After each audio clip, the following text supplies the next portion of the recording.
the many rings of squid in a squid, there's only one anus on a pig. And she honestly said to me, how have you done that? Oh, this is huge. This is such a coincidence. That's my favorite part of eating, is when you eat two animals that would never have met.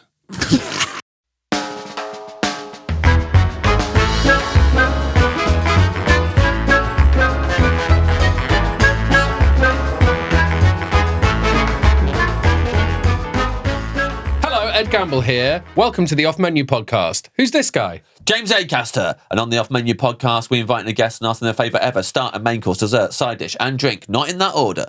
So I guess enjoy it. Enjoy this episode.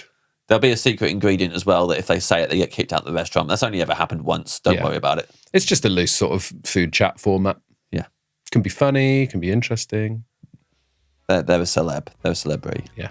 Even if you haven't heard of them, they are a celebrity. Enjoy.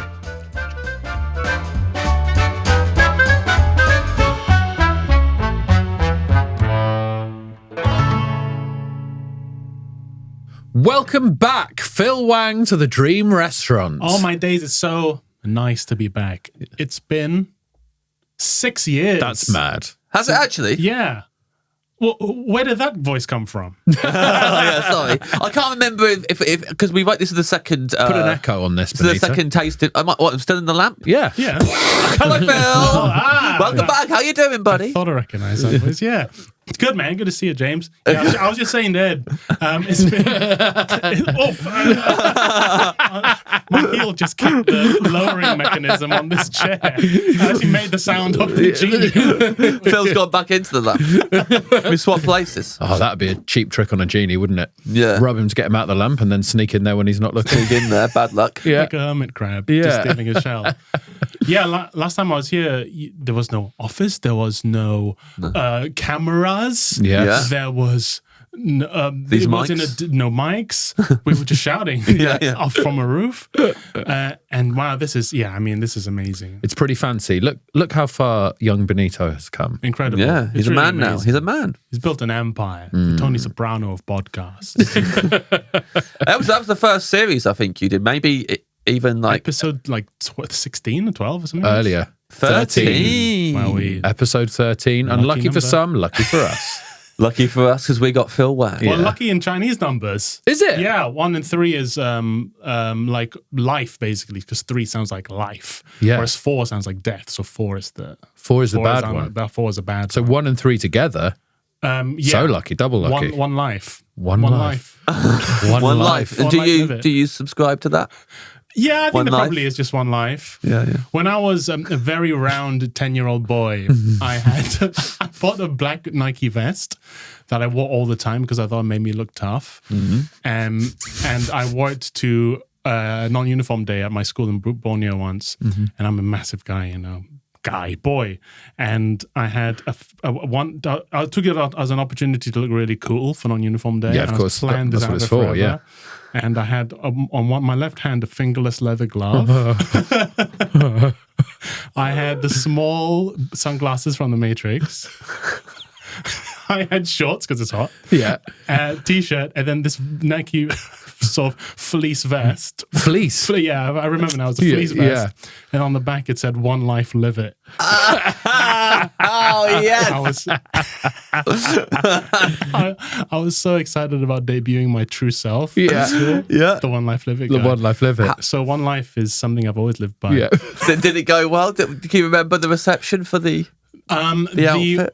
I arrived at school, and the first kid that saw me had to collapse to his knees from laughing so much. He just thrust his finger out at me and collapsed to his knees. Oh, laughing. my God. Poor little Phil. But he remembers that still. Yeah. He's still laughing. Yeah, Yeah. of course. He's still laughing. He's still on his knees at the school. Grows up, And just sweeping up random and stuff. gets into watching Taskmaster as an adult. Yeah. Episode 1, series 7, he's on his knees again. Yeah. He's just recovering. He's finally Yeah. stopping and laughing, and He's just got out of hospital. Yeah. Yeah. This guy. He could have worn anything on that show. Oh, speaking of Borneo and One Life, James, it was your birthday recently. It was. I brought you a late gift. Oh, wow. Oh, wow. Look, it's in a little bag. proper little bag. Thank you, bought Phil. a couple of bottles. And look, the gold paper coming out the top looks like a genie exploding out the lump. Yeah, of course. It does. Thank you for that. That's very thoughtful. My girlfriend's touch. Let me have a look here. Oh, there's some Sabasco. It's a hot sauce. Yeah. Chili sauce from Borneo, where I'm from. My home state is called Sabah. Yeah. And there's a chili there that only grows in Borneo called, I think, the Kunak chili. And it's a taste of my childhood. And they started bottling it, mass producing it, and they called it Sabasco. That's cool. And then recently they had to change because obviously... Of course. Yeah, I was going to say... Because it sounds like Sarah Pascoe. Big Pasco caught wind of it. She's so litigious, we know that. Oh, I love this. And I brought you a bottle as well. There's no bow because it's not your birthday. No, fair enough. Yeah, I got the bow. Thank you so much. I don't know if you're going to try it. It's very unique for a chili sauce. I'll try some right now. It's quite fruity. Is it? Try the sauce. How spicy is it? Are you punking It's pretty me? spicy. It's Just pretty like- spicy. Yeah, James, the yellow bottle is like a sweet version. Oh, you yeah, love sweet stuff. because you know me. Yeah, of course. It's the ice cream of chili Yeah. sauces. Well, I'll try the same one that Ed's trying. I'm going to try it. Now, we've been So punked that- before by Lad Bible. So, Oh no, this is Yeah, none of that we hot were wings punked kind by of them. thingy. I don't think this is that bad. But it's very fragrant, very floral fragrant. Is there a spoon for me? Oh yeah. yeah, just I put it there for you. Oh, thank you. Sorry, it was under my mic arm. I couldn't see it. What do you think, Ed? You definitely got a kick to it, but there's still loads of flavour in Would you there. say it's unique? Yeah. I would say it's unique. That's a Borneo chili. Smoky and fruity. I like that a lot. I'd say more than a kick. No, I've lad Bibled. I'm such a lad. I've been Wang Bibled. Yeah. Oh no, I'm so sorry. The about being a Wang lad. Bible. The Wang Bible. Well, that's Thank you, very Phil. That's nice. so nice of Do you you. like Thank it? you. That's really nice. Yeah, I like that a lot. Any like an Asian dish, a little stir fry with some rice or whatever, anything with rice. Put a little on the side and just little dips, little dabs. I'm putting that bad boy on eggs. On Yeah, eggs, that'd be good beautiful. on edge. That spreads across the tongue at quite a nice pace. Now, Oh. we should probably tell you what this new format is. Yeah, we've got Oh, a new yeah, format. sure. It's not us eating hot sauce. No, Oh, it is nice to have an excuse just to get friends back in and fan favourites. Yeah, Yeah, that's yeah. you. You're both, which buddy. one am I? Oh, nice. You're both. Yes, You're the twofer. And this is the off-menu tasting menu, that's so good. where we take a previous guest's dream meal that's not you, Okay, and this is what you're getting in the dream restaurant today. great. I have no choice. This is the omakase. This Yeah. is the omakase. And you can just be Right. honest about how you feel about it. And, Okay. you know, you Yeah. don't have to, you can just be honest about how you feel about the menu. Because, Yeah. you know, we're bringing it out here. It's a tasting menu. Yes. Great. Well, I'm very open-minded. Who do you think we might have chosen for you? What guest? I was thinking because what I said. I guess the most controversial thing I said on my episode was that I'm not really a bread guy. Yes. I don't love bread, and so I thought they're going to pelt me with bread. They're gonna. This is gonna be such a bready menu. And then I thought, who do I know that likes bread? And I thought, Fern loves a loaf. Yeah, that's Fern true. loves a loaf, and I thought maybe you'd get Fern's But menu up for me. You were trying to guess who it was based on the idea, the preconception that we would want you to have a horrible time. Yes. We're naughty boys. Yeah. We're not going to lad Bible, yeah? No. Yeah, I'm sorry. My lad brain was going over time. Yeah. As you- Yeah. You can reveal it's that piece of paper nearest you there Yeah, that we've put that face says down. guest. Yeah. It says guest. Oh, I see. Okay, gotcha. So this is whose menu you'll be eating this evening, sir. I'm reading this now. Yes. Okay. Tonight I'll be eating the menu of Jay Rayner. Jay Rayner, legendary food critic Jay Rayner. I think I've done very well here, Yeah. to be honest. I think you might have done. Yeah, well, not everyone would say that because some people might be like, oh, fucking food critic. Yeah. No, But we were thinking Wang would probably be quite excited to get a Jay Rayner meal. I'm a big fan of Jay Rayner. I got Rayner Mania. Have you got Rayner Mania? Rayner Mania. I like Jay. I've read one of his books. I think his reviews are very good. I think he very adroitly balances himself between the domains of high taste and no pretension. Yes. He's got good taste, but he doesn't have much time for pretension. I think that makes the ideal food critic. There you go. We've actually done really well here. Oh yeah, big time. Yeah. I can't wait. Although he does love bread. He does love bread. So it's I This is your fear coming into this. yeah. Already, I'm trying to think. How have they lad bibled me? How have the boys lad bibled me? in the intervening 6 years between the last time you were in the Dream Restaurant, we've shared a lot of meals together. Yes, we have. And I think there must have been bread at those. I don't remember you sort of knocking a basket out of some poor waiter's hand. Swerving it. But those were very nice breads. Yes. Those were very, very high quality breads. Those, a lot of time they were baked on site. I mean, and when they turn up warm, and there's butter. I'm talking about like you kind of butter on bread at home. But when it like turns up warm and there's love in their eyes, that's beautiful. But I'm not like I don't default to bread all the time, and I don't try not to eat bread at the start of a meal because it just kind of takes up valuable space. I have very much the mind of like an Asian guy at a buffet is like you need to be piling on as much value protein onto the plate, and bread is taking up. Turns out I'm an Asian guy at a buffet. I always say this. Yeah.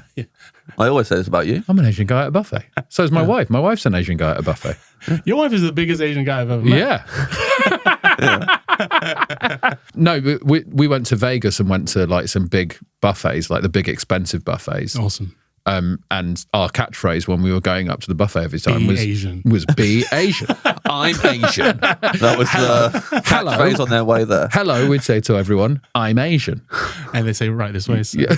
Okay. That's your catchphrase, I suppose. No, it's a casino. Everyone's Asian. What are you talking about? We would shout, I'd say near the tops of our voices, quite drunk, high quality proteins. High quality protein. High quality proteins! It's like a battle cry. Yeah, high value. High value. High value, that's an important thing. But does quality equal value? Not always. No. Yeah, not always. Sometimes things are expensive, worth a lot, not really worth that much. I mean, lobster was fed to prisoners in Maine. There was a protest in Maine prisons because they're like, you can't keep feeding us these bugs. Oh, wow. And then it became fancy food and then it became expensive. And they don't get it in prison anymore, I guess. No, now they're protesting, let us see some goddamn lobster. Yeah. Please send the lobster in. We take it back. We take it back. It's all about perception. Did they give the prisoners like the bib and the little lobster fork? Yeah. The little crunching Yeah. pliers thing. Yeah. They got the butter. A cartoon lobster everything. on the bib. Can you stop feeding us these bugs? But the cartoon lobster on the bib is in handcuffs Yeah. around the claws. Looking sad. Yeah.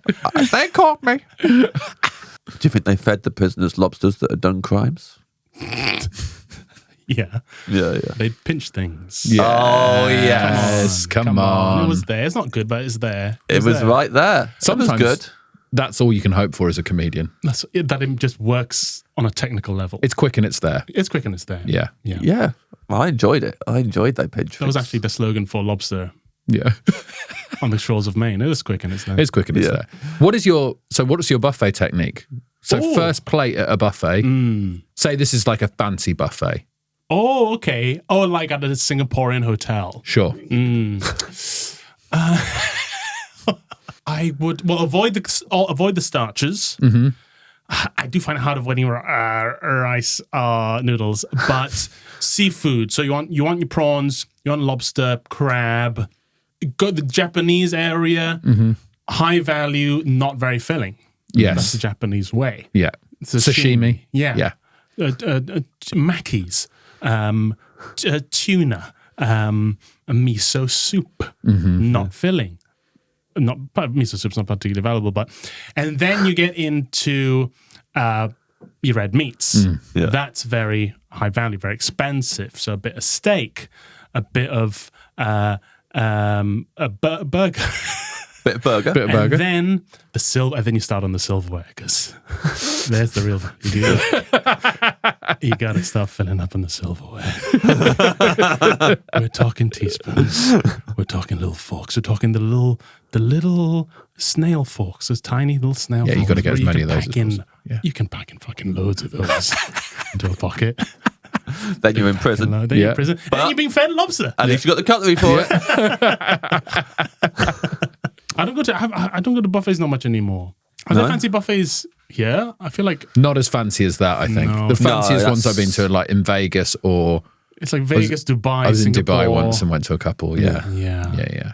Although I have very fond memories of going to the all-you-can-eat buffet in Kettering when I was growing up. I always used to look forward to. I've shouted out Lee Gardens on the podcast before, but I'd be excited every single time we're going to Lee Is Gardens. that a Chinese buffet? Yeah, Because Lee can go either way. yeah. But it was one of the Lee only Gardens places where, sounds like a guy from Kettering who runs a gardening company. Yeah, actually, this shout could out be- to him as well. Yeah. I don't want him to think I've forgotten about him. Lee Gardens, you keep on doing your thing, brother.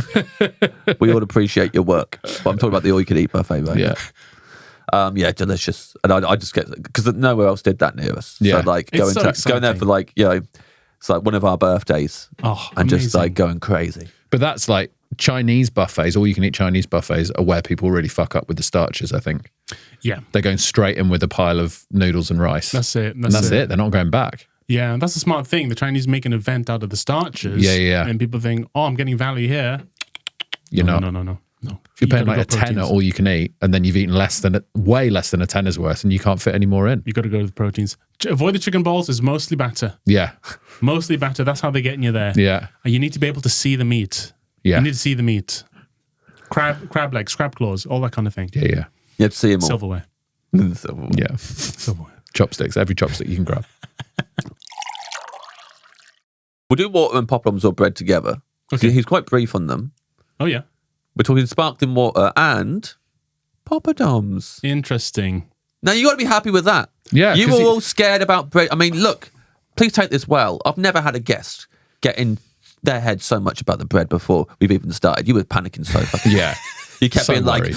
there's no bread on this, is there, guys? I was like, he's so scared there's going to be bread here. And we know there's poppadoms. Yeah. No, I'm happy about the poppadoms. Again, you're not filling up too much at all there. No. Yeah. You can throw on some relishes. Did he pick out any relishes? Well, I'm guessing you're having whatever you want on those poppadoms, Yeah. Phil. Oh, great. Nutella. Yeah. Yeah.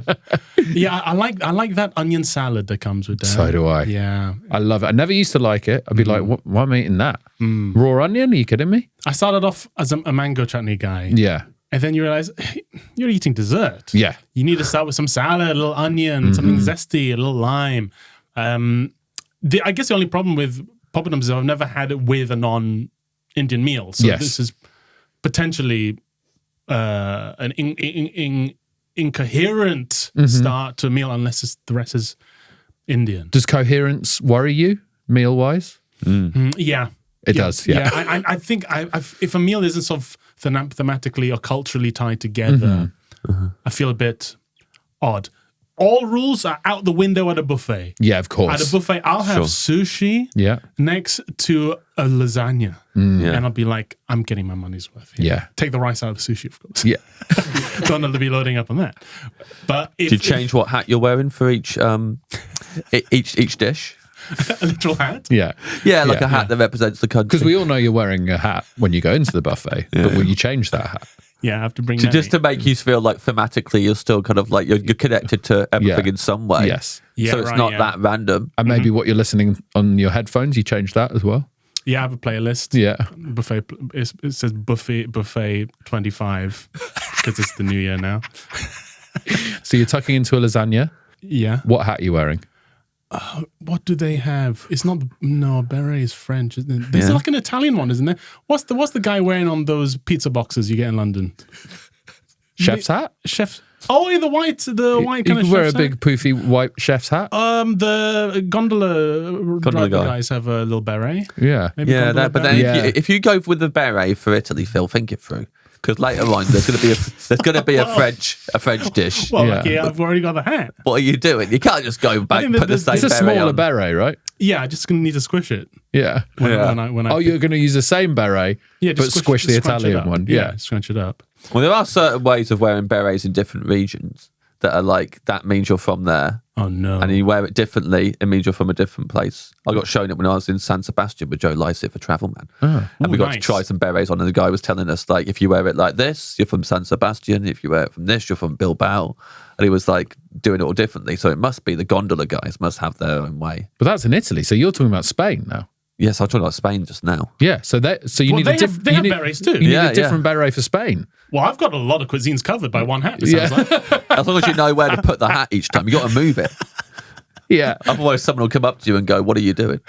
Chinese food, are you going to wear the hat or are you just going to be like, Oh, Chinese food. Yeah, I can have either that sort of tight cap. yeah, Then I'm just pulling the beret down a bit, aren't I? I'm just Yeah. tugging it. is that going to look like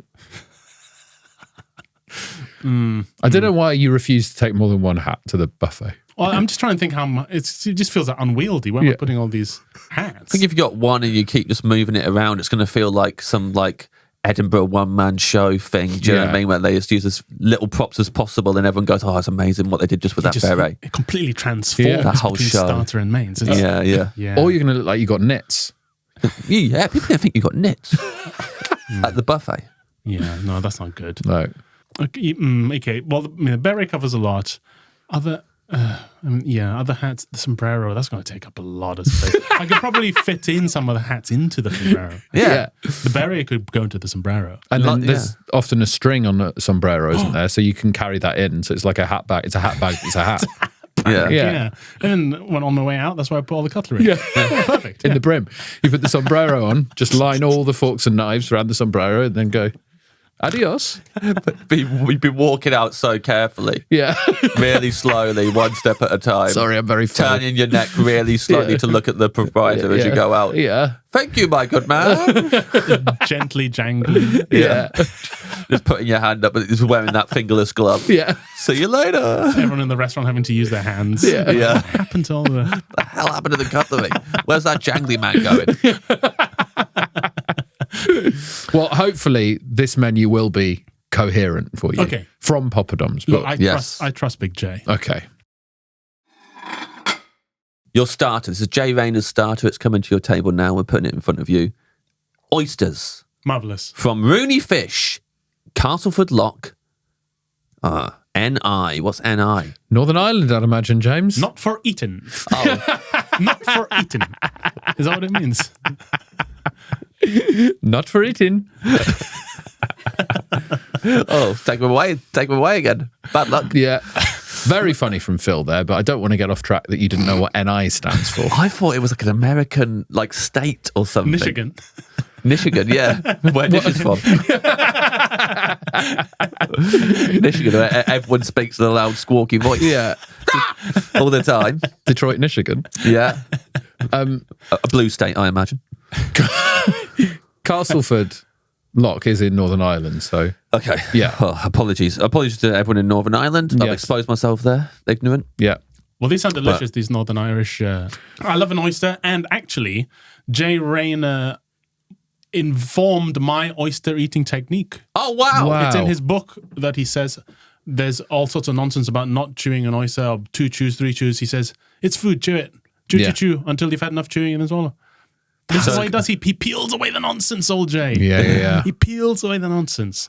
Yeah, so I think about Jay Rayner every time I slurp down a Northern Irish. And what do you now like chew? Do you chew? I chew. I've got 2, 3, 4, maybe 4. If it's a real good one. Yeah. Sometimes you get a bit scared. Even I get scared. Yeah. Even fans of oysters get a bit scared sometimes. You're like, no, actually, maybe I'm not into this, actually. Every single time there's a little moment I'm like, oh, what am I doing? And then I swallow it and I go, that was great. So good. That was so good. And I take another and I'm like, oh, fuck, what am I doing? Oh, yeah, that's really good. I think they are scary. I love oysters, but every time I have them, I think, I've never had a bad one that's done bad business to me. No, that's right, yeah. One day, I'm sure it'll happen. Yeah. So when could it be? Yeah, I'm spinning the roulette wheel every time I have oysters. The oyster farmers, oyster men, they know they eat raw oysters straight off the boat when they're fishing, and they slurp it, and they know straight away if it's a bad one. Oh, really? After they swallow it, and they swallow a bit of salt water and they throw it up over the side and they keep going. So instantly puke. Instantly puke it out. Yeah, they can just tell from the taste that it's a bad one. And they Wow. I went to the oyster farm in Whitstable, filmed it for a little travel show for a video game, and the guy. Hold on. You might have to explain that, Phil. A travel show for a video game. What are you talking about? At an oyster farm. At an oyster farm. This sounds like. It sounds like you were filming a Marvel film and then you've had to suddenly make up what you were doing. Yeah. What are you talking about? It was for a project called Metal Guy 4. It was for Rome Total War, which is a video game, a real-time strategy game I've always been a big fan of, and they were remastering the original Rome Total War. And to coincide with it, they wanted to do like a funny travel documentary about the Romans, but it was COVID, so you couldn't go to Rome, so we did Roman Britain. Yes. And for one episode, it's about Roman British food, and they ate loads of oysters. Did they? Yeah. Roman sites, archaeological sites are full of oyster shells, and their walls are full of oyster shells because they reused and put in their That's very cement. cool. And so we went down to the Whitstable Oyster Company, which is the oldest company in Company House in the UK. Wow. The Whitstable Oyster Company is the oldest company in Company's House that survived. I can't wait to tell that to John Robbins. He'll know that. He loves Company's House so much. I can't wait to tell him that I know a detail. I go, and he loves trivia. Yeah. Oh yeah. So I can't wait to say to him, do you know what the oldest company in Company's House is? And he'll go, no, what is it? And then at that point, I will have forgotten. Yes. It would be far enough away from this that I would have forgotten. The only bit I would have retained is that I want to tell John. And then I will realise that I don't know. And I'll say, Phil Wang. And then that will be it. We've had oysters a lot together. Oh, sorry. Quite recently. They grow and keep growing as well. Sorry, this has become oyster. They trivia. keep growing. Yeah, on the beach where the oyster farm is, there was an oyster that just dropped off one of the racks years ago, and it was like the size of this table. It was massive. Because no one picked it up. It just fell off one of the racks, and they went, "No, leave it there, fuck it." See what happens. I can't be bothered. We'll get it tomorrow. Every day we'll get it tomorrow. Eventually. How fucking big is that? Try lifting that. It's impossible. I bet that oyster you couldn't eat that though. No, I bet it's disgusting. It'd be horrible. It eat you. To chew or not to chew. And it goes. Yeah. Oh, what am I doing? Yeah. Looks quite nice, actually. Picks you back up again. Yeah. Yeah. Bit of salt water. Yeah. It's not a good one. Yeah. Phil just like naked, just slides across the floor. The guy who showed us around the oyster racks was a very experienced oyster fisherman, and he was trying to get me to shuck them, which I couldn't do because the oysters are so sharp, and my soft city hands were just breaking against the crust of these oysters. And he said, you're a city man. Luke pointed at my hands, and he went, you know what we call those here? And I thought, oh God. And he just goes, lady hands. Yeah. Wow. I thought, well, that's not making the edit. Yeah.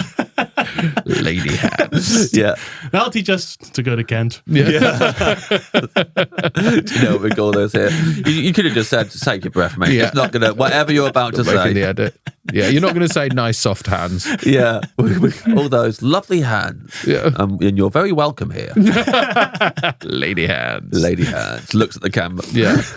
I've shucked oysters at home before a couple of times. Yeah, and it's so hard. It's so hard. You have to go in the opposite way to the opposite end that you think. Yeah, It's you got to go in like joint. the joint bit and then get it in there, twist to unlock it, then get the knife in and try and cut all the muscle off the top, all while trying to not get shell into the shell. Forget it. And then, it's a nightmare. Yeah. It makes me really angry when I've done it. I bet it does. Yeah. Really stressed out. Not worth it. And No. then the product at the end of it is like lasts 0.5 seconds. Yeah, absolutely. Yeah. Yeah. And I've probably fucked it up. I've accidentally chopped it up into mince in the middle of the shell because I'm digging the knife around in there. I'd do that. I'd chop it all up. I'd get shell all in it. Yeah. And for like 2 seconds in and it being hard, I'd think to myself, it's not even like marshmallows in here. Yeah. It's I'm not worth it if it's not even doing this for a marshmallow. I'm doing it for something that I'm going to get halfway through and go, Yeah, I'm going to freak out while I'm eating it. If this was a lovely gooey marshmallow, this would be worth it. Do you remember when we went to Rick Stein's restaurant in Padstow? Yes. My starter, two of you? Yeah. My starter was 4 oysters, but it came with some spicy sausages. Oh, wow. Such a nice touch. Yeah. And I didn't know this was a thing, but apparently it's quite a sort of French thing to do. You neck an oyster, have that, what the fuck? And then take a bite of the spicy sausage straight afterwards, or take a bite with an oyster in your mouth, and it's perfect. It's so good. Wow. Little sausage chaser. Yeah, sausage Mix them chaser. in your mouth, haven't you? Yeah. Oh, that's good. That's my favorite part of eating is when you eat 2 animals that would never have met. Fucking hell. Isn't the best? It's like, It's the most Wang thing you've ever said. Loads of people. We had Roisin Conity on the podcast once, and she said she loves watching YouTube videos of animals that wouldn't normally hang out with each other, who make friends in captivity, and how sweet it is. I love eating them both, and they never would have met. they wouldn't have. If you told an oyster about a pig, it would have lost its shit. You wouldn't know what you were talking about. Yeah. I love that. You feel like God. You eat an oyster and you eat a bit of pig. They would never have met each other. You're in control of the whole world. Or having maple syrup on bacon, you're pouring a tree on a pig. You're pouring a tree on a pig. If you tried to tell this pig when it was alive, I'm going to kill you, I'm going to pour a tree on you. It feels so good. Yeah. It feels amazing. That's what you like about it. Yeah. That is one of those sentences that's going to change people's lives. I'm pouring a tree on a pig. I'm pouring a tree on a pig. Every time they put maple syrup on bacon, they'll think, I'm pouring a tree on a pig. I'm pouring a tree on a pig. Look at me. Damn right. Damn right. Every time you salt something, you're crushing rocks onto, I don't know, a snail. Yeah. It's also it just never gets old. Snails probably met a rock. Snails Or some salt. Snails even. lives in a Yeah. rock. Poor guy. Yeah, poor guy. Would you ever say, like, for breakfast, would you say, like, to your partner or whoever, like, want to go and pour a tree on a pig? Right, that sounds... Say that to your partner. It sounds like you're up for some fun. Oh, you wouldn't want to do that, so I'm a married man here. Wouldn't want to give his... Yeah, but it's an awful way of suggesting it, isn't it? Want to go and pour a tree on a pig? You got to think, what's the tree and who's the pig? Which tree, which pig? Very important questions. Yeah, true. You sound like a socialite, like one of those old school socialites who has dinner parties and invites people from different walks of life. Oh, yeah. But in this case, you're eating the guests. Yeah, that's right. Yeah. I'm doing a placing map, a seating map for animals, for dead animals to meet each other. You guys are really going to get on. Yeah, that's why I love the In my surfing. belly. Cow, you have to meet lobster. I think you two would get on very well. If the cow was in prison, it'd make the lobster. Put it quick, there's one bad cow. Yeah. You two are going to have a riot together. Is that a prison joke? Is that a prison pun? Yeah. No, it wasn't supposed to be, actually. I was That's just good. enjoying being one of those annoying hosts who has dinner parties and sits people next to each other who don't know each other. And you're Sure. like, fucking hell, mate, that's not why I'm here. Yeah. When you have people over for dinner, do you give them a seating plan? Do you tell them where to sit, or just let them sit with people who they know? Probably haven't had anyone over for dinner for about 3 years. Yeah. Yeah. But I wouldn't do that. No. But also, like, the worst is obviously weddings. Where people go, we thought we'd just mix up all the friendship groups. Like, why how long do you think this wedding is? One fucking day. Yeah. I don't need to get to know these. I wanted to sit with my fucking mates and slag the wedding off together. Yeah. and like all, have a sweepstake on the speeches, do fun shit. Yeah. And now you've sat next to someone and now I've got to be on my best behaviour. Yeah. I want to your sit at uni the mates. table and everyone else there is a comedian and their partner. Yeah. And all I want to do is talk about comedy while all of our partners look increasingly annoyed. Yeah.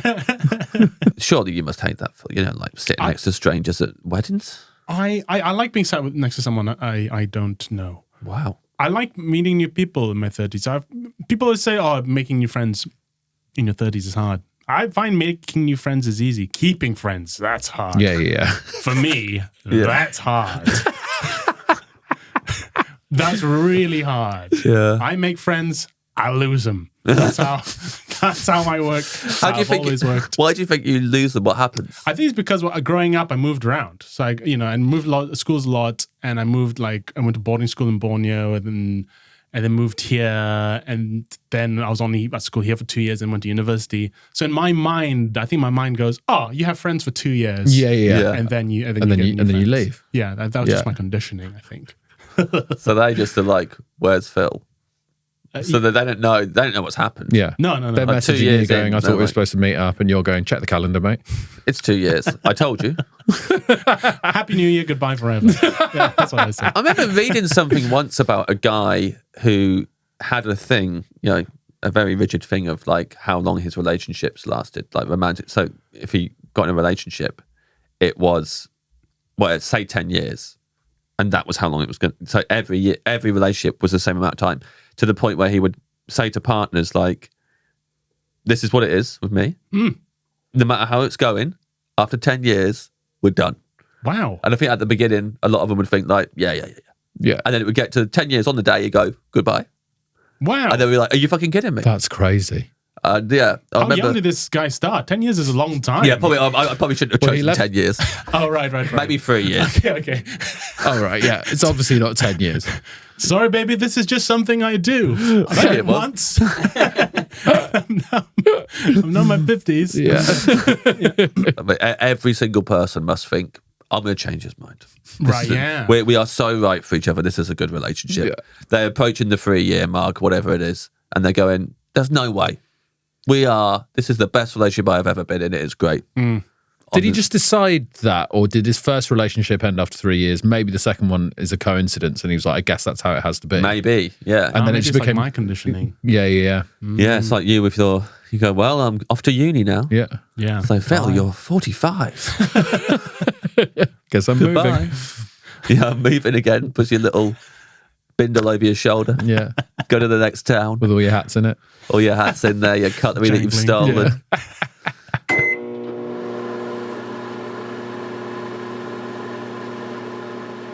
Your main course, Phil, Yeah. that Jay Rayner has chose for you. Some spare ribs from Louis in Harrow. Oh, wow. I don't know Louis and Harrow. What's so special about these spare ribs? I seem to remember Jay Rayner saying that he likes the ritual of like eating with something with your hands. Yes. Yeah, fun. Getting stuck Getting in. in Especially there, once getting I've stuck been, in. you got no choice. Yeah. Sure. Because I've got the silver You got the in silverware. my hats. So, yeah, I love ribs. I never understood what makes a rib a spare rib. What's a spare? Yeah. Sure. Especially since those are the ribs you see the most. That's right. If So they're not anything- left over. Yeah. They're the full rib. Yeah. Yeah. If those are spare ribs, well, what are the spares like? What are the spares of the spares like? Those are the spare ribs. What? Yeah, do we know? No, I guess don't know. maybe traditionally It's not just the ribs left over. when a pig was being butchered, maybe they were the cheapest bits that no one wanted, so they were the spare ribs. They were going No. spare. And then they were became the most desired bit, and they're just still called spare ribs. Why wouldn't you call them just ribs, though? It's not like you butcher a pig and go, well, that's a spare anus. No one wanted it. No one wanted the anus. It was Just good spare anus. It does make it That more anus, that appealing. anus is going begging. This anus is going back and never. Do you remember the urban myth a few years back where people were saying that calamari was deep fried pig anus? No. This was a thing I read. I'll It's be like, honest, no. I read a thing and it said, be careful. The calamari. Be Be careful. careful. It starts with be careful. Hi guys, be careful. All the calamari out there, some of it might be pig anus. Some of it might be, not Some, all of it. all of it. Some of it just to sort of, Yeah. beef up portions. Yeah. But you would love it. You'd be like, a squid and a pig would never meet. Shoveling it in. Yeah. Yum, yum, yum. Well, I thought surely a pig's anus is more expensive than a squid. There's the many rings of squid in a squid. There's only one anus on a pig. Not anyone. So you think that makes it more expensive? Yeah. You think if someone's just butchered a pig, they Yeah. got all the choice cuts that people usually eat. So many chops, only one anus. They're like, I've only got one anus here, so you better pony up some pretty big bucks for this. 'cause Start the bidding at £50 for the anus. You can take the chops. I don't give a shit about the chops. The thing's full of chops. There's anus. So it gets Like quite gold. difficult for these chefs who are just like, I need a whole bowl of what looks like calamari. How am I going to get enough pig anuses for this? Yeah. Well, maybe just some of them will be pig anuses. I love that it's only some of them. Like, why not just give one less calamari? I don't think anyone's going to notice. No. They're going, oh no, they're expecting 7 calamari out of this. I can't start a whole new squid. Well, they've printed the menu. The menu says 7 calamari. So, yeah, as it always does. Yeah. Yeah. 7 exact calamaris. Yeah. Don't look at one of them too hard. Yeah.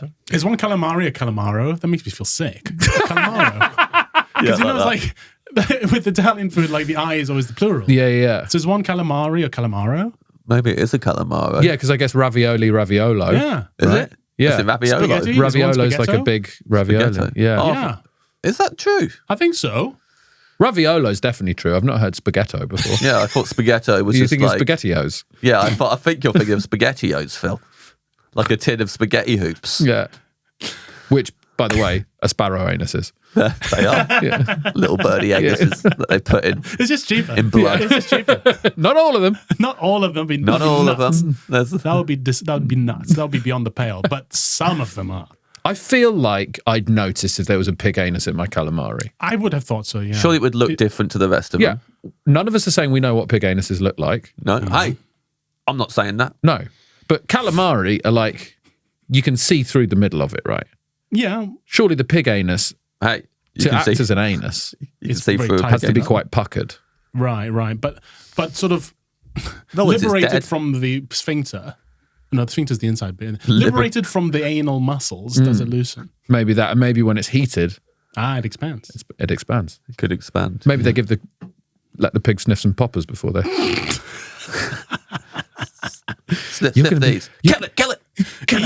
Even with a popper budget, it's still cheaper. Yeah. than the squids. And then pig will get suspicious at that point, surely. Yeah.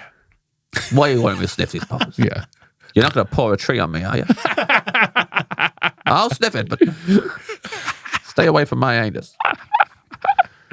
Ribs, yeah, I like a rib. When someone says ribs, I assume they're going to be spare ribs. Well, that's always what they call the Chinese takeaway ribs. It's always called spare ribs. Spare So I guess ribs, that's what yeah. spare ribs are. Yeah. But then a rack of ribs is never called a rack of spare ribs. That's just a rack of ribs. Yes. Some places it is, I think, but they are the spare ribs. They're the long ones, right? Compared to baby back ribs, And what are baby back ribs? the smaller ones. Oh, so the spare ones are the long ones at the end. Yeah, I of the think rib so. cage. Yeah, Okay, well that might be it then. yeah. Yeah, I love ribs. I love all the sauces that come with the ribs. The barbecue, the Szechuan, and any others. That was Phil I think- making that noise with his mouth. I can't remember what Jade Rayner wanted, but I guess they're more in the sort of American style of barbecue barbecue that. sauce smothered ribs. I love that. I Louise. love pulling meat off a bone. It makes me feel like God. That's the second time you said that. I just like the second food time that you said it makes you feel like I God. just like food that makes me feel like God. Yeah. And this can only end one way. Sort of medieval, right? Pulling meat off a bone and eating it with your hands. You want to throw the bone away like God. So sick. I want to feel like the corrupt king at the end of Return of the King. You know, Lord of the Rings. Yeah. Where just he bites the tomato and it goes and like he's tearing meat off like a leg. So sick. We don't pull enough meat off bone in this country. In Malaysia, everything is on the bone. Mm-hmm. I didn't really come across like breast, like just chicken breast on its own until I moved to the UK. That is the part that people don't want in Asia. Yeah. Because it's not so flavorful and it doesn't, and it gets dry. But Welcome to England. My father is a Chinese guy, and they all have this skill of just shoving a piece of animal in their mouth, and then they go, and the mouth just moves around. Yeah. And then he'll lean over and he'll spit out, doink, doink, doink, doink, perfect, shining little bones. Wow. It's awesome. Like God. Like, yeah. Exactly like God. Yeah. You know how, like, on a TV show, sometimes a sexy lady will flirt with a man by putting a cherry stem in her mouth, and then she puts it out, and it's tied in a knot. I eat a bird, and I say, madam, and I onto a little napkin. Madam, spit a beacon into a napkin. Yeah. Just the beak. It's the whole skeleton, I guess. Yeah, the whole skeleton. Yeah. All of it. But And then you say, Phil Wang, pleased to meet you. It spells out Phil Wang, pleased to meet you. The bones. sometimes if like chicken's like char grilled or anything like that, the small bones, if they've been like char grilled and they're like a bit carbonated, I'm crunching those down. Yeah, delicious. Yeah. This guy, I learn something new about him every episode. I love it. I love like being able to crack through a crunchy bone. Cartilage, what would love you say cartilage. It makes you feel like when you do that? It makes me feel like a god. I think I know this feeling. If you were a god, Phil, Yeah. what would be the first thing you say if you woke up, if you were Jim Carrey and Bruce Almighty or something, what would you do? Sorry, Phil just put a small bird in his mouth. Yeah. he's just showing me Trying to flirt rather than with telling me what he would do. This is what I would do. I'm pretty satisfied with how the world is. What? Is that an What? irresponsible thing to say? Outstanding answer. I think the world is great in 2025. Didn't even need to talk about the state of the world. Could have just come up with something mad that you do if you were a god, but you went with, I'm pretty satisfied with the state of the world. I think the world is good. I can't think of anything that people are complaining about at the moment. All seems pretty good to me. I don't know, man. It's too big an ask. I don't know. I wouldn't know where to start.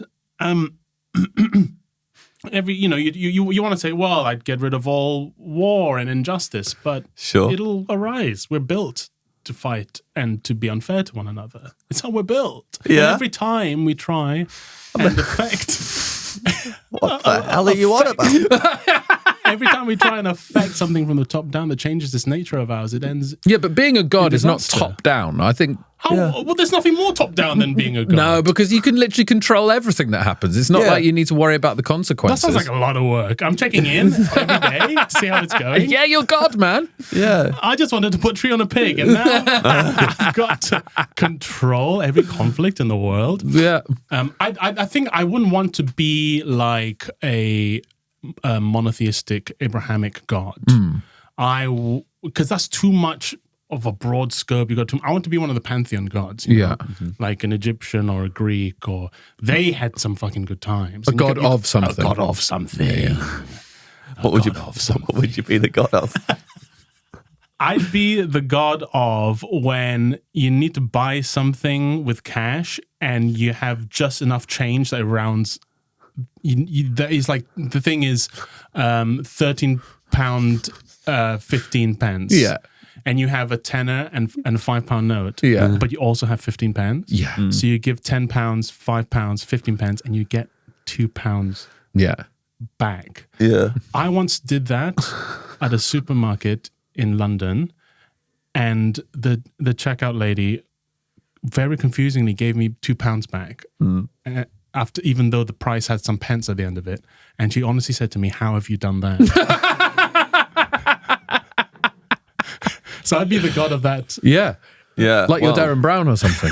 She's looking for hidden cameras. I mean, I've got to assume you're getting bullied at God school, if that's what you're the god of.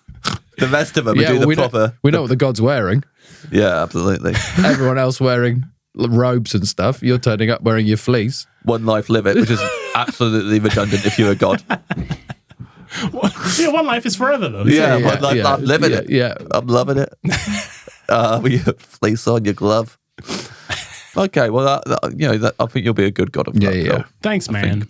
So will people pray to you to make sure that happens for them? Well, these gods, these pantheon gods, when you dig into it, some of them are really specific what they're gods of. And that's a pretty good one. That's a pretty cushy one. You'd have to do very much work and you get to be a god. They pray for me. They'd offer up loose change at the altar. Yeah. And If there were. sick. But you don't want that as a god, though. They'd have to offer up Yeah. proper coins and notes, right? No, but no, I guess, I want loose change so that I can keep having the feeling The experience. the experience. But isn't the experience only good because you don't receive any loose change back? And get rid of the loose change initially? Oh, yeah, you're right, actually. Yeah. You're going to have to put some more work in if you want to be the god of this. So. Sorry, God damn it. Being a god is hard. This is what I was saying earlier. Yeah. You just want to feel like a god. Yeah, by putting a tree on a pig or eating cheese on a fish. That's a good one. Yeah, putting cheese on a fish. You're pouring a cow onto a fish. Yeah. Yeah. They had no idea about each other. Yeah. No one's ever milked a cow over a river. No one's ever been milking a cow and just at the point where they squeeze the teat, the bucket gets washed away and a fish was happened to be going past. Yeah. Never. And then goes, What's that? What was that? Never you mind what that was. You're a cow. You'll find out in the afterlife. But also, their eyes are pointing on the side. I don't think they can actually look down at the water. At most, the cows looked at seen the sea, but the cows never met a fish. Most cows have seen the sea. I would say most cows have seen the sea. Yeah. That's definitely not true. Yeah. Some cows have seen I it. thought that Phil said most cows. Yeah. No. You Some thought you cows had are- me there. You really thought you had me there when you thought I said most cows have I seen thought the I've sea. got him. Yeah.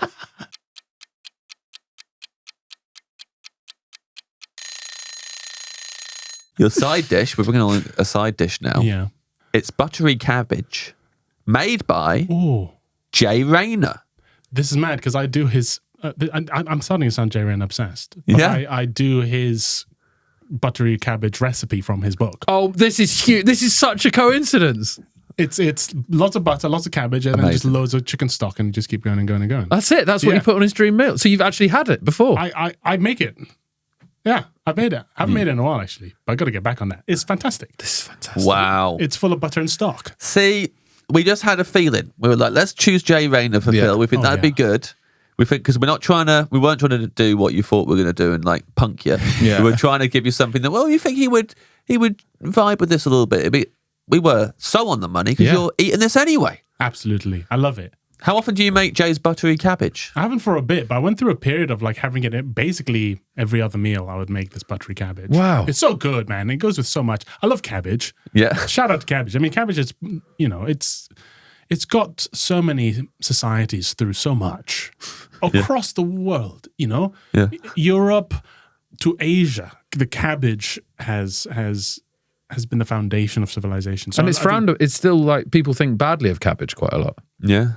I think. It's just what people think it's like lame and farty and stuff. Farty is something that gets levelled at it a lot. Charlie Bucket's family have cabbage soup. Delicious. In Charlie Talks Factory. Not so bad. After all, being a bucket. They got cabbage soup. It's better for you than fucking chocolate. Yeah. yeah. Any sort of buttered greens side. Big fan. I think this does sound good. I've still not had it. The buttered cabbage a la Jay Rayner. Oh, yeah. But are you literally just cooking the cabbage in stock? Are you cooking it in the stock or? Yeah, I think you lots of butter at the start to fry it up, and then kind of like a risotto, you keep adding. Okay, so it's like it evaporates. Yeah, amazing. Sounds really good. It's really nice. It's delicious. So you can just make this. You just got it in your head now. You know how to do it's it. very easy. You got your own feel. How much to add at each point. Sometimes some crushed fennel seeds in there is really nice. Wow, Phil. Lots of pepper, obviously. Yeah. Yeah, man. It's the best. It's So really, really good. You must think of Jay Rayner when you're eating oysters and when you're eating cabbage. Yeah. I think about Jay Rayner a lot, actually. Yeah. He's a lucky guy. to get to live inside this. To live rent-free in this head. You know he plays jazz piano as well. He Yeah. plays the piano. Have you Yeah. been to one of his gigs? And too busy eating cabbage. Yeah. I imagine you're like learning his songs at home to play like Jay Rayner. You could eat a load of cabbage, then go to his gigs, hop on stage and play the butt trumpet. The buttery trumpet. Yeah. I was not expecting butt trumpet to come. Place it on my calamari and get going. A super fan. Someone else, oh no, this always happens. Ripping out a solo from your ass. Someone's read my cookbook and now they're here. Call it the I think of you all the time, Jay. I think of you all the time. We saw in the new year, I can't remember if it was New Year's Eve, Ed and I watched Jay Rayner on Pointless. Yes. Win Pointless, to be fair to him. Yeah. He did. With Thomasina Myers. Yes. Another guest. Another friend- guest on friend the of pod. So, we're rooting for them because we're invested interest. They've both been on this podcast. We want them to win because then we've won. Yes. Even though Ed. Have you guys done it? Pointless Yeah. celebs. Yes. How'd you do it? I've done it a couple of times. Both times I did it with Nish Yeah, from Michigan. from the chicken. First time we crashed out after 2 rounds. Second time we won. Nice one. Oh, you won the jackpot? Yeah. Wow, Won that's the tough, jackpot. man. Absolutely thrashed Peston into middle of next week. Peston's gone. See you later. That must have felt good. Yeah, it was really good. The round that got us through to the final was towns. It was like pictures of town halls and the name and like just some letters missing. Yeah. And obviously me and Nish were all over. Small places with Of town halls. course, yeah. From gigging. I got Altrincham because I'd cancelled a gig there the week after. Well, that's Altrincham. Wrote that in an email recently. I know how those letters go. I shall not be coming to Altrincham. And then we lucked out because the final round was actors in Marvel films. Ah, And superhero films, yeah. There was... wow. I mean, those two categories are Nish's life. Yeah, absolutely. And I was throwing ones out there that Nish was like, yeah, whatever. But they were also pointless. But we got a pointless answer on Michael Gough. Whoa, who's Michael Gough? Alfred in the original Batman films, the Michael Keaton Batman films. Wow. One of the great Alfreds. Yeah. Really good Alfred. Yeah. The first time I did Pointless, I did it with Sindhu V, Yeah. and we got the jackpot, baby. Oh, yeah. Wow. Sindhu said Eritrea, and bang, bang, bang. We were champions. What was the category? Places where Phil would. It was American states or African countries with 7 letters in the name or more. My God.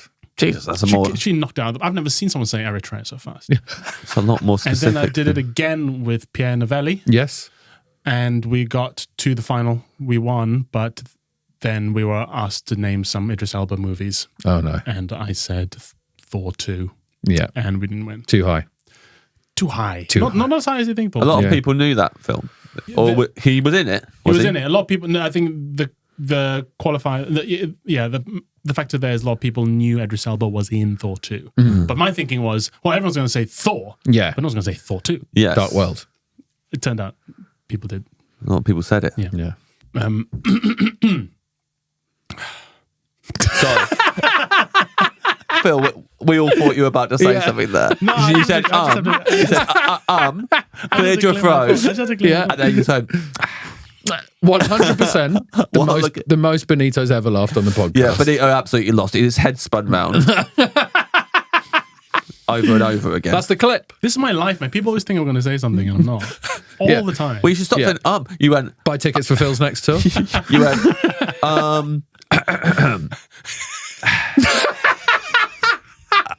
you were still looking at the table. You weren't even looking at any of us. It's like, where's Phil gone?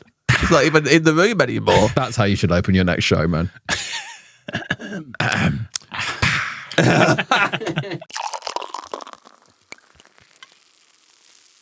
Here's a drink coming for you. Ooh, yum. It's a vodka and lime.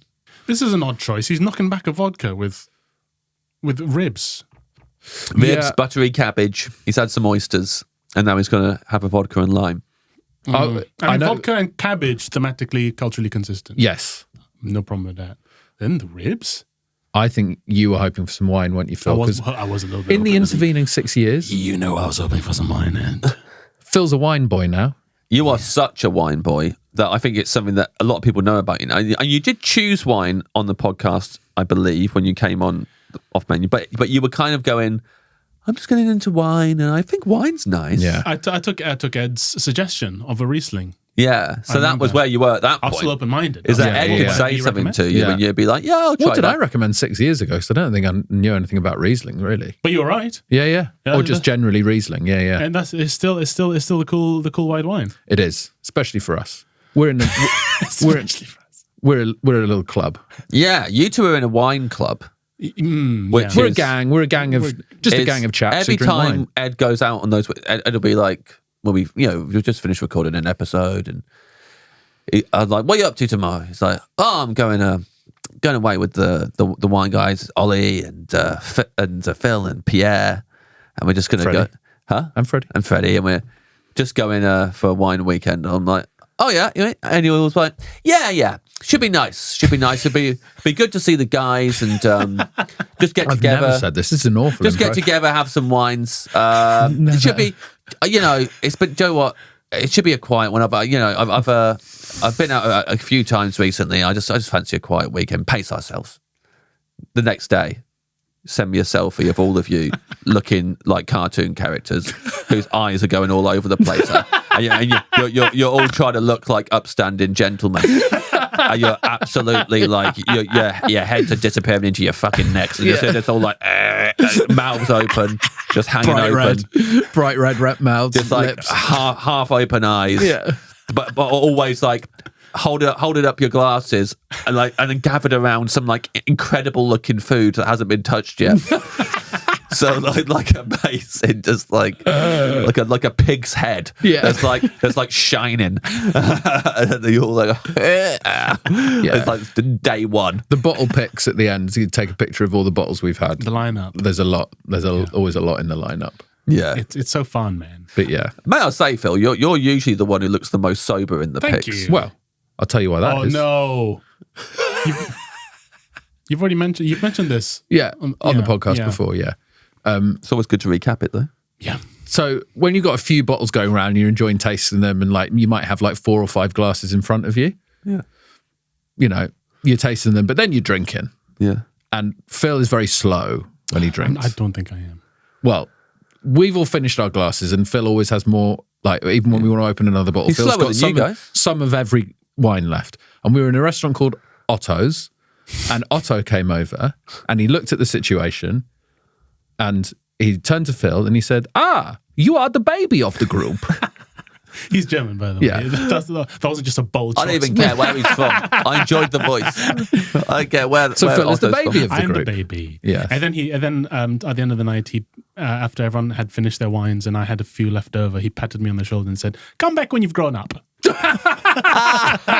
Worth telling it again. It was longer this time. Yeah. Come back when you've grown up. It's such a horrible thing to say to someone else they're leaving your restaurant. And we've not been back. Obviously, my favourite wine memory with Phil is going to do masterminds together in Belfast. Yeah. So I know where that is. Yeah. And In Michigan. yeah, in Michigan, of course. And I've probably spoken about it on the podcast before, but I like talking about it because I like that, first of all, my main reason was food related for doing Mastermind in Belfast because I wanted some seafood chowder. Mm-hmm. So that was my main thing I'd said to the production. Could you let me know where there's good seafood chowder for the night before? I'm gonna come. I bumped into Phil at the airport. Didn't even know that we were both going to be on it. We're on different episodes. I was like, Phil, you got to come out tonight, get some seafood chowder. I'll be revising tonight. I was like, for what? What are you talking about? Mastermind tomorrow. New Zealand wines is my specialist subject. I need to revise. I was like, Phil, come out for just a second. You got to eat at some point. That's what I said to him. Okay. Comes out, has a seafood. I'm thinking in my head, he's going to stay out. We're going to go to the Crown. Yeah. We're going to have a pint of Guinness. Like, he's going to stay out. Have the seafood chowder. I was like, Papa, you're like, no, I'm going back to my room. I was like, come on, Phil. It's like, no. And he just went to his room, revised. I was like, I can't fucking believe this shit. I went back to my hotel. I'm just sitting there fucking bored out of my mind. I was like, I can't believe this. 8 o'clock or something. Why didn't you go to the Crown? I'm going on my own. I wanted to go with Phil Wang. I was like, my buddy's here. This is great. Alcohol on a school night, though. I couldn't believe it. Well, that's the thing. Mastermind the next morning. You would call it a school night and you would talk about the whole thing in school term. Because the next morning we have the briefing and there's all the celebs there, including the guy from the pottery throwdown show who cries all the time. Yeah. And Michelle Gale, of course. And Michelle Gale was on my episode. And after we'd all been briefed, which is very, very serious, she said, I'm going to circulate. I'm going to meet some people. She said to me, I'm going to go around. I'll be back in a minute. I'm going to speak to some people I haven't met before who are on the other episode. She goes away. I talk to someone else. She comes back. She's not as chipper as she was when she left me. And she goes, do you know that man? I look over and Phil is sat apart from everyone else, just on his own, on a seat, but with his legs together because he's balancing a folder on them, like a full, like lever arch folder, going through these laminated pages one by one, very seriously. And she went, do you know that man? I went, yes, that's Phil Wang. And she went, I said to him, do you want to have a chat? And he said, no, it's exam day. Just told me, no, it's exam day. I was like, well, he's very serious about this, Michelle. I've known him for a while and he wouldn't go for a pipe with me last night because he had to revise. So, and then he went on and he got all of them right but one. No, I got all my specialist subject right. All your special subject right. 10 out of 10. And then I think you only got one wrong on your on the other one. Absolutely like destroyed it. Yeah, of course. Because you revised. And I've got a photo on my phone of Phil doing a specialist subject that I took in the green room of the TV, and it's just him looking the happiest I've ever seen anyone on a TV. Everyone else in Mastermind just looking shit scared, panicking. Phil just smiling because he's done the work, and he's loving getting them all right. It was so fun, man. It was so fun just nailing those questions. Yeah. You felt what did you feel like? I guess I felt like a god. That's actually how our wine gang came about. Yes, because you wanted to revise for it, and you'd met Freddie. Wow, I didn't know this. Who works for the Wine Society, and he suggested a meal. Well, because Freddie was the buyer there for New Zealand. For New Zealand, and he brought you a folder of stuff of notes. I brought his notes to Belfast. Yeah. Then the very notes that infuriated Michelle Gale. Little did Freddie know. Yeah. One day these notes will piss off Michelle Gale. So when Michelle Gale came up to me and went, do you know that man? Before I looked over, I thought in my head, please be Phil. Do you know that man? So angry. Oh, this is Phil Wang. It's going to be great. Yep, there he is. I was the only one who brought notes to the morning meeting. I couldn't believe it. Yeah. I was the only one who brought notes to breakfast. You couldn't believe that? Well, guess what? The rest of us couldn't believe it either, Phil. Yeah. You're not the only one who couldn't believe it. We were like, does this guy know this is a laugh? Celebrity mastermind. Meanwhile, James is asking me, do you think they'll let me bring a real ice cream onto set? That was the thing that he was really worrying about. I was like, I don't know if I can bring a real ice cream onto set. Yeah. Because you wanted to, because you were doing history of ice cream. I thought it'd be funny to sit down while eating an ice cream. Yeah. I thought it'd be really funny, especially because on Mastermind, they zoom in slowly on the guy who's being questioned. Yeah. Or gal. Yeah. And it'd be so funny as it's getting closer to James, an ice cream just comes, just rises from the bottom of the screen. He just stays awake, never answering the question. Like he needs it to understand the question. You were terrified though.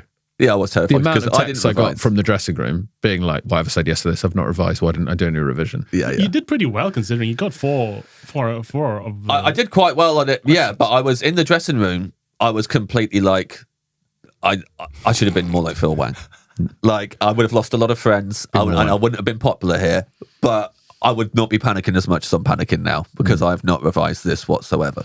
So yeah, just to clarify, the vodka lime is just vodka and lime cordial, and it's like a gin gimlet. I do like But I vodka like instead of- a gimlet very much. So yeah. I'm open to that. Really cold and in one of those small coupe glasses. Yes. Wow. And the level of the liquid is right flush with the top of the lip of the glass. Cocktails like that So nice. are when it helps to be the baby of the group. It's just a small amount of baby I'm alcohol. never And going little sips. Little sips. You're one of those people who I look around and we're having a cocktail. 15 minutes into the cocktail, I look and you're still halfway through the cocktail. Me? I've got both my hands around it, like when a kid is drinking juice. And he's like, It's a school night. Me? I'm getting that's gone. Martini, anything in a small coupe, 2 sips, gone. Bye-bye. Really? Yeah, Wowie. big time. Yeah. And then I'm in space. Yeah, he's in space. Around Christmas, Ed was going to space quite a lot. I was getting texts from him pretty much every day. Yeah. Because you went somewhere nice, I think, and every day you were like, text me, I've just had a hot chocolate with marshmallows and cream in it. And then in a separate text, I'm in space. The next day, I've just had an Irish coffee. Next text, I'm in space. It was so good. To the point where it got to be that he was texting me what he'd had and then going, guess where I am? Are you in space again? Houston, we have a problem. Like, they're just busted out all that stuff. Oh, yeah. I love, turns out I love a boozy hot chocolate and an Irish coffee. And I very rarely have Irish coffee, but it's so good. it is. Yeah, it turns out like sweet, boozy, chocolatey things are just really Mad, isn't it? nice. It's really nice. But it was cold and like there was a fire in the place That's we were in. great. It was It's like, all about the ambiance, isn't off it? to space. Did I go to space this Christmas?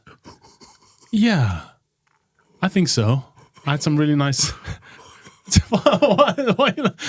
Because we're laughing because you've instantly adopted the phrase "I'm in space" for meeting something, and it's but you've just thought about it very seriously of going, did I go to space this Christmas? Yeah. Yeah, I must have. We love people adopting phrases and parroting phrases anyway, but especially when you adopted it in a way that it's like you've been saying it all your life. Yes. What It makes sense. instantly became completely normal to you. What took you to space this Christmas? What took me to space this Christmas is I try and do the wine pairings for family Christmas. Beautiful. And before I always bring like a red for the turkey for the main, like a light red. But this year I thought I'm gonna do Chardonnay all the way. Whoa. So we started with the Blanc de Blanc champagne, which means only white grapes in the Yes. champagne, which is primarily, if not all, Chardonnay. I think it is all. It's all I think Bradley Walsh Blanc- hosting that now. Who's hosting that now? Blanc de Blanc. I think Very nice. I'll just chip in and say I think Blanc de Blanc has to be 100% Chardonnay. I think it is 100% Chardonnay because the other grapes are Petit Meunier, I think, and Pinot Noir. Pinot Noir? Pinot Noir, yeah. Petit Noir. And then, Boom, boom. and then for mains, I Bastard. had 2 Burgundy-style Chardonnays. One from New Zealand, from Khmer River, which is meant to be the great Burgundian sort of white wine of the New World. And then to compare that with the classic white Burgundy from Pouligny-Montrachet. which was Do your family enjoy this? Because Yeah. you are. I've tried things like this with just my wife and my family sometimes. Oh, yeah. It's not my dad. My dad would do this. If I tried this shit with anyone, they'd be like, "You're the most boring man in the world. Stop ruining Christmas." Yeah. And Phil, just for the record, this was also going to be my question. I was about to ask it. It's astonishing how little people care about this. Well, it reminds me of like when I used to make mixtapes for people when I was growing up. I still am obsessed with music, but I would be like, I want them to like every single thing and know every single thing. And here's the tape, and then they'd go, "Thank you, I'm never listening to this," and that'd be it. And I have to accept that as I get older. Yeah. So I admire that you're like, you want them to know the connections between all the songs and Sure. why you put this one after this one. Yeah. And that's what it's like. So in that situation where you're telling everyone about the wine, Yeah. how they all relate to each other, we're comparing these two. What are you doing which is definitely happening? They're ignoring you and just talking and getting on with their Christmas. Do you get angry or do you just accept it's happening? I just I just slowly get quieter. Yeah. I just get slowly quieter, and then I just stop talking, and then I pour the wine. But I also do a thing where I'm talking while I'm pouring the wine to people, so that there's this implication that if you don't listen to me, you don't get any wine. Yeah. Oh God. That's the implication. I'm not saying it out loud, but that's the implication. Yeah, yeah. You have to be in a position of power for the brief period where you want people to listen to you. This applies throughout life. If they talk to someone else about something else, do you stop pouring? I just stop pouring. Yeah. I take their glass and I pour it back into the bottle. Get the funnel out.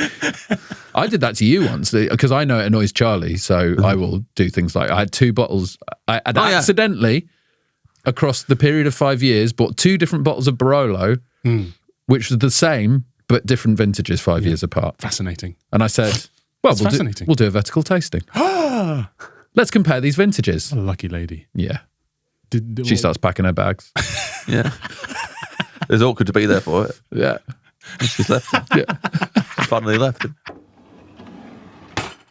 Dessert time. Yum. And there's a bit of a story behind this, but it's quite simply a chocolate eclair. Oh, yeah.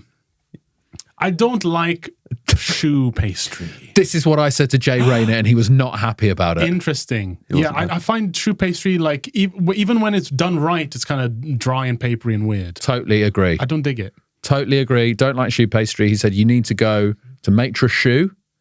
Rest in peace. Not there anymore. And not there anymore. I always think, though, when you say to someone, I don't like this type of food, and they go, well, you got to go to this one place in the world. Yeah. It's probably not good food. Yeah. If there's one place in the world where the food is nice, then it is not good. Yeah, I don't like choux pastry. I don't like eclairs. Because you did go. He told you to go to Maitre Choux. Yeah, it was better than, because it was like eclair. quite thin choux pastry, so the cream was really nice. Yeah. So like sweetened cream. But I don't like eclairs. When they're all the round ones where you buy them from like the supermarket and they've got that shit cream in them. I hate that. The patisserie, what are they called? The Profiteroles. Yeah. That's what I meant, and I didn't say the name. But it's the same thing, isn't it? It's the same thing, round eclairs. Yeah. I loved the profiteroles that we sold at the second pub that I worked at, the profiteroles there. I was just going into the walk-in fridge pretty regularly and popping them in my mouth. Were they making their own profiteroles? No, they got them in, but they were just full. They were proper packed. Yeah. And I would just like pop one in while I'm doing something. I'll be like, I gotta go round back and sweep up the walk-in fridge again. Profiteroles. Don't come in. If you hear chewing, that's me cleaning. Yeah, I make a strange chewy sound. Bam. There we go. I enjoyed that a lot. I don't dig eclairs as a dessert. Mm-hmm. I think it's too insubstantial, really, and it's kind of too light and airy, kind of like airy, and I think you can start the meal with something cold and like airy and light, but to finish, a dessert is there to fill you up if the rest of the meal hasn't done so. It's there to just fucking like beat you like to death, like just to knock you out, to like fucking fill. So that's when you space. Don't want to feel like a god. Is when you get to dessert. Yeah, you want to feel. I want to be defeated by the dessert. You're meant to. You want the dessert to be God. And that's why I love British desserts, I think. Like, Britain gets a lot of flack for its food, but the desserts are so nice. What are we talking? Banoffee pie, the goat. Sticky toffee pudding. Yeah. You're not hungry after sticky toffee. You're not hungry at all. Bread and butter pudding. Spotted dick. Spotted dick. A spotted dick. Apple crumble if you're feeling healthy. It's so good, and it's so filling, and those are always the desserts I want at the end. Well, his reason for the chocolate eclair was because his dad would bring back a load of stuff from the bakery for the family to eat on Saturday, and he would have only one eclair. The dad would buy one eclair, and it was for himself. So no one, and little Jay Rayner would be like, "Daddy, can I have the eclair?" Like, no, that's my eclair. So now it's a thing that he's always coveted. Now that there's a traumatic story behind it, how could I not have an eclair? Well, that's why he wanted. Gosh, that's kind of a dark reason to want eclairs. Yeah, I guess originally when you told it didn't sound dark. I've made it sound. I think you did make it sound dark when he told you that. Did I? Yeah, I think you found it really funny. Well, I found it funny, but I was like, fuck that guy, who I guess is your dad. But what's he doing not getting 2 eclairs? But also, that's clearly maybe one of the things that's driven Jay Rayner to become a food critic, that he can have whatever he wants whenever he wants it. So if anything, thank you, Daddy. Yeah, and he can say, I mean, this is everyone, isn't it? Yeah. Anybody can just go, thank whatever parent it is for the trauma that's led to you doing this job. Yeah. It's eclair-based trauma, though, which is one of the lowest forms of trauma. Yeah, at least for him, it's like, I just wasn't allowed an eclair because my dad would eat one. There was still other stuff from the bakery as well. Yeah, he still got some baked goods, but he doesn't care about those anymore. He just wants an eclair so he can So do you eat think you it can and make go. your kids do the job you want them to do by giving them the appropriate traumatic experience about Yeah, it? so, I yeah. think so. Like just not letting your kids have paracetamol and they become doctors. They become Yeah, doctors, you've got access Not all to. the paracetamol I want.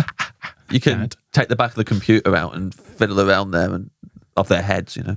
Oh, yeah. Oh, right. So you can I go, thought right, you were here we trying go. to make someone like a computer scientist. Yeah. Oh no, no. You fuck the computer up. You go in and fuck the computer up and go on, fix that. Fix that. Otherwise, you can't play your video games. Yeah. You can't play Roman World or whatever you were Roman world.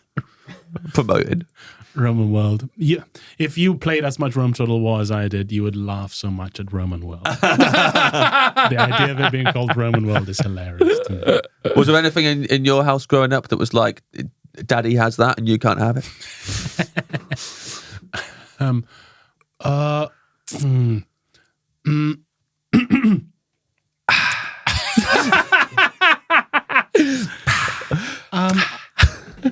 I like a car. I was like, I always wish as a kid I could drive places because in where I grew up there was no public transport. So You if had the you're at home, gloves. you're at home.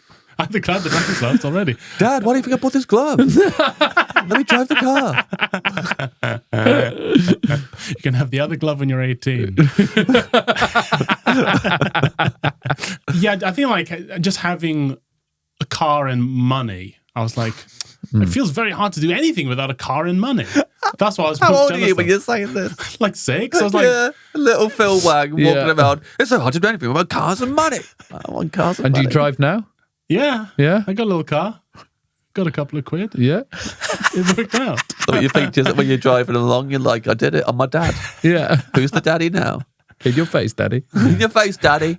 I'm behind the wheel. You couldn't stop me. I can go wherever Yeah. I want. So cruel that he stopped you driving when you were 6. Yeah. It's exactly the same as Jay Rayner's dad not buying a second eclair. Dad, you can just buy another car. This is the problem here. What kind of car you got? I've got a hybrid Toyota Yaris. Good for the environment. Good for the wallet.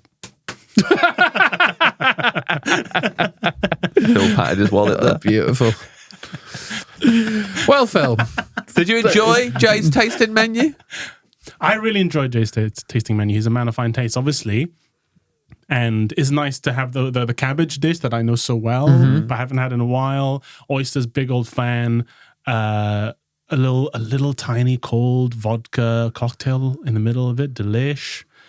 Spare ribs. Spare ribs. Forget about the main ribs. I'll take this. Yeah, And you're getting messy shoving with them those as in well. my mouth. It's pulling the bone out like I'm in like Flintstones or something. And was there a starch to go with the ribs? He didn't shout it out, no. Do you want to add one?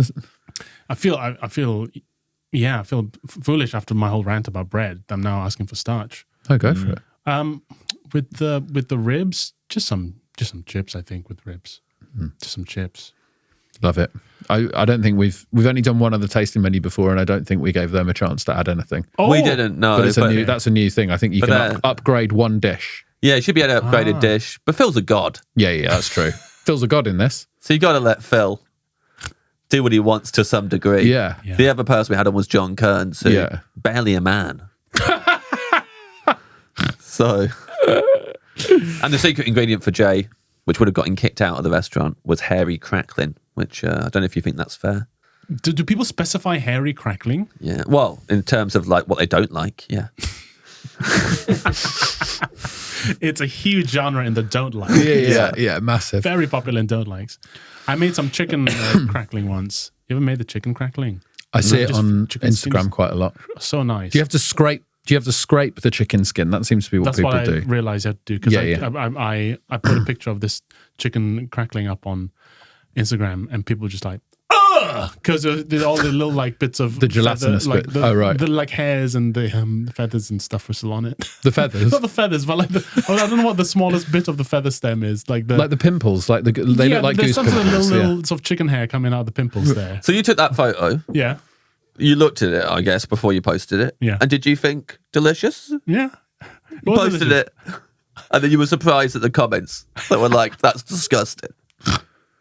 Yeah, I just expected people to be more open-minded than clearly they are. So you wouldn't mind hairy crackling, I'm guessing. Yeah. Right on, give it to me. Yeah. Yeah. I've had crackling where the brand is still on the skin. Mm. You know, the brand on the pig that they go tss. Oh God. Yeah. Wow. Are you? Why am I upsetting you so much today? If you eat hairy crackling, are you chewing it around in your mouth and then spitting all the hairs out? Yeah.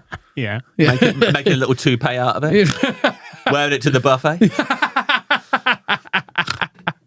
Phil, thank you so much for coming back to the Dream Restaurant. We hope you enjoyed your tasting menu. It's been so nice to return after all this time. So happy to see the restaurant doing so well.